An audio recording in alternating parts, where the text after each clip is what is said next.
Welcome to your favorite kids show on social media, the e-Ananse Kiddie Reads show. My name is Golda Fiagbe, and the beautiful girl next to me is my host, Ivy Fiagbe, who is going to take us through the reading and some moral lessons. If you're just joining us, we are live on Facebook, Instagram, and YouTube. You can also watch the show later on these same platforms. In today's show, we shall read one of your favorite e-Ananse stories from Adra Badu and Baba Wage Diakiti's book. Today's story is entitled e-Ananse, the Forgetful Guest. Please help me once again welcome my guest. Ivy, you're welcome. Thank you. How are you? I'm good, and you? Yes, fine. So as I said, today's story is entitled e-Ananse, the Forgetful Guest. Ivy, can you take the book, please? Sure. Please open to page 33 Okay. and kindly read for us. Okay. Wait. Please pay attention so that you don't miss any interesting line of the story. Thank you. Go on. e-Ananse, the forgetful guest. e-Ananse had journeyed for miles and miles to take a message from the king of the forest lands to the king of the coastlands. Now, after several days of trekking through the forest, his journey was almost at an end. e-Ananse could only think of one thing: food. On the night he had spent in the forest, he had dreamed of food: hot, steaming rice and spinach sauces, or soft balls of fufu with and palm nut soup. Wow. He had awakened twice with saliva drooling and nothing to eat except for some moist leaves and a few bags of bush rats when he could catch them. Now he was at last in the great town of Poano, a guest of none other than the king of the coastlands.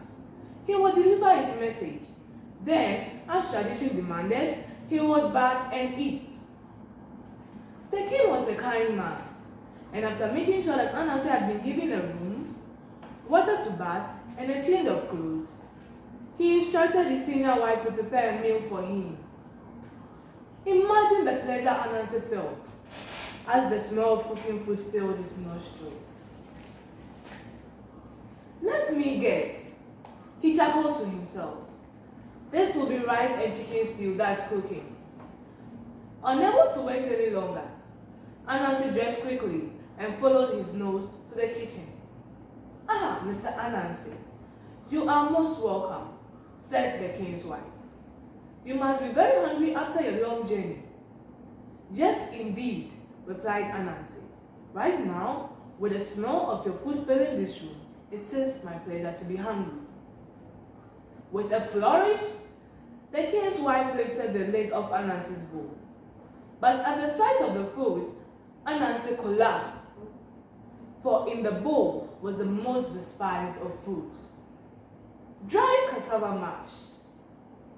In the forest lands, it was called face the wall, because you never wanted people to know you were so poor that you had to eat that food. Certainly, it was not the food to serve the guest. e-Ananse was too shocked to even appreciate the delicious chicken soup the king's wife had cooked to go with the dried cassava mash. Hell, cried the king's wife. "Our guest has taken ill." By the time help arrived, e-Ananse had emerged from his sudden faint. "It is nothing, madam," said e-Ananse weakly.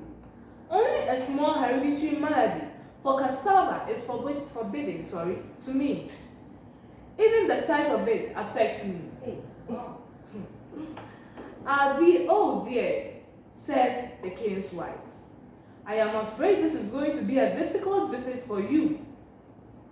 In this town, we eat cassava at every meal." "Impossible," thought e-Ananse.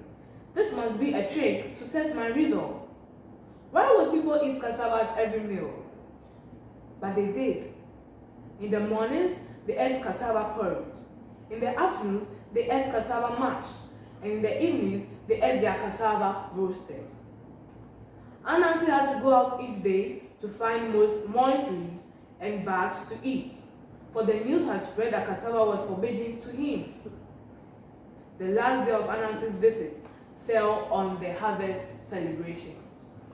A great feast was anticipated. By now, Ananse wished fervently that he could be allowed just a small bite of cassava, which the people of Puano cooked in a myriad of delightful ways.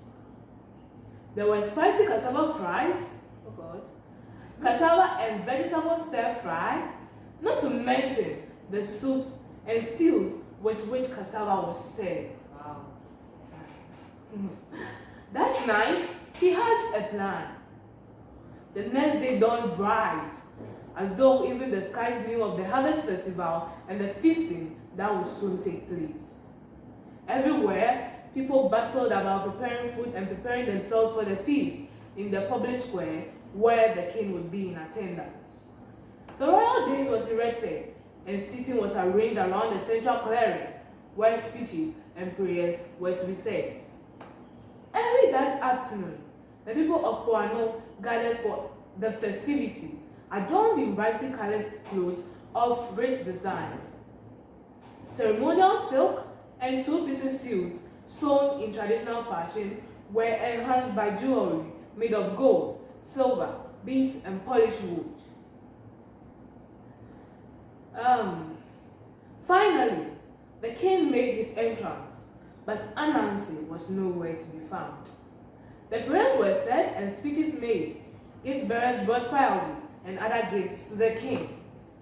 Then, in the lull before the dancing started, a very odd figure in the raw garb of a farm laborer appeared holding a machete. A misfit amongst the crowd of well-dressed harvest-time jubilators. Ananse, the king thundered from his days. What is the meaning of this? This insult? I beg your pardon, sir, but I thought we were going harvesting today, said Ananse. No, shouted the crowd. Today is the harvest celebration. Oh no, said Ananse, hanging his head in apparent shame. You must think I'm crazy, but really, I'm not. It is just this awful forgetfulness that comes over me occasionally. It is the same forgetfulness that made me say cassava was forbidden to me, when actually it is one of my favorite vegetables. The king was pleased to forgive him, and pleased that he did eat cassava. The people of Puano were pleased to share their feast with him. Many secretly thought that Ananse was kind of strange, but since his visit, people sometimes plead his kind of forgetfulness whenever they are caught in a sticky situation. Thank you. Welcome. Wow, wow, wow. This is a very nice one. Yeah. I really love the story. Thank you. Okay. Now I'm going to ask you some few questions and you help us in some moral lessons. Okay. Yeah. Okay. So Yeah. the story is entitled, the one you just read is Yeah. Ananse the Forgetful Guest. So when we talk of a guest, who is actually a guest? Well, I'd say a guest is a person or someone who has been invited to a festival program, an event or something, to either stay there for a while or just come and acknowledge the festivities are there. Thank you, I'll take that. I could realize in the story that Ananse first said he disliked cassava. Yes. Then suddenly this man said it was his best vegetable. What do you say about him changing his mind and changing his words and ending up saying that it's forgetfulness? Okay, I'd say first, Ananse was a liar. Oh, yeah. He lied about not eating it. He lied about being allergic to it. Yes. And one funny thing about the whole story is that at the end, he still had to say the truth. So what was the essence? If you know you lie and say the truth the next time, say the truth now. Yes. Saying the truth is not going to kill you. Even if it does, it's better. Because at the long run, you're still going to die. And when you even keep it, you won't contact. You won't, and it is building. You keep on lying. Yes. Just stop it. Yes. Just say the truth now, and then you are free. Yes. There's a saying that goes that the wicked shall never see peace. If you lie, you become bad, and you will not see peace. So just say it. You keep on trying ways and ways to cover up. And the more you're covering up, the more you're building on it. And it's going to affect you. Just say the truth now, and then you are going to be free. Secondly, I'll say Ananse was a hypocrite. Yeah. And all hypocrites are liars. He was pretending to be something else because he felt that the food they gave him was something for the poor. If he had, why didn't he do his own food? He didn't have, and you have gotten something. Just accept it in good faith. So you see what it has ended him in at. He starved and ate things that he shouldn't eat. So thank you. I like your explanation. You could also see that both the king and the queen had good characters that they portrayed in the story. Look at how Ananse lied to them at the end. What can you say about their character? Well, I'd say that the king was caring, yes, and forgiving. Yeah, you're right. When Ananse came, he offered a room to him, clothes, a place to bathe, and then he ordered his first wife to cook food for him. Who would do that? Who would do that? And he did it, meaning he's caring. Yeah. So that's one part of him. That's one side of him. Secondly, he's forgiving, because he forgave someone who lied to him. This shows he's a good leader. Yeah. Because some people are just going to get angry with you and then sack you from the place. But no, he didn't do that. He forgave. Forgiveness. Anytime your friend wrongs you or does something you don't like, just forgive. Let it go. Yes. Tell the person, oh, I didn't like what you did. If the person insults you for telling the truth, don't mind, you've done your part. Just forget about it and forgive him. Yeah. Okay. Yes. What about the queen's part? Yes, the queen, I'll say she's submissive. She might have had a lot of things to do that day, but she stopped everything to obey her husband's. Yes. That's how we children too should obey our parents. Mainly they tell you to do something, stop whatever you are doing and do that. They have a reason. They know you are doing something, but they told you to do that, what they are telling you to do, so do it. Yes. Okay. So what do you tell people who have been forgiven? What character should they portray? Yes. Should they go back or? No, not at all. Okay. If you have been forgiven, you don't go back to do the wrong thing again. You know what you did was wrong, and that was why you apologized. Why do you have to go back again? You are just like a dog if you go back, who has gone back to eat his vomit. So you don't need to do that. Immediately you apologize for something, it means you have accepted that what you did is wrong. So you're not supposed to repeat it ever again. Go forward, never go back. That's what I would tell you. Okay. So Ivy, has anyone told a lie about you or said anything that you didn't do, or any experience or anyone? Okay. Yes, I would say. I remember I was in class and about the lie. I used to buy a drink. It was 1 cedi. I was a kid by then. Yes, I was a child. I was in KG. So anytime I buy it during lunch, I'll put it in my bag. So I'll send it to make sure it to my siblings. One day I came and then I checked in my bag. The drink was not there. Wow. I asked everybody in the class. Nobody was ready to even mind me. Oh. So I reported to the teacher.